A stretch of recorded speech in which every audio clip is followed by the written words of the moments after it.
Scan இந்தாண்ணே charge of ஆயிருச்சு இப்ப இருங்க ஆறு சாவடிக்கிறாங்க இவங்க.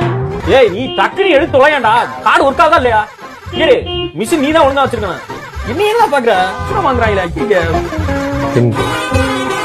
காப்பி வேணாம். ஏ ஆரன் ஏய் உனக்கு இருக்க ஒரு நாள் வந்துச்சா டிக்ளைன் வந்தா வேற கார்டு முன்னாடி சொல்லி தொலை மாட்டீங்க. இந்த எப்படி ஏன் ஸ்லோ மோஷன்ல போடு, வேகமா போட்டு தொலையா. ஆரன் நிறுத்த மாட்டான் போலயே. இப்ப யார் விமான மாறிட்டான். இன்னும் கொஞ்ச நாள்ல இப்ப தமிழ் ஆதியா மாறுவான். நான் கொலகாரனா மாற போறேன். நீ இன்னும் கார்டு போடல போட்டு தொலையா. ஆரன் எரிச்சல் வரலையா உனக்கு? காலில் இனிப்பா இருக்கா உனக்கு? போவா இரு வேமா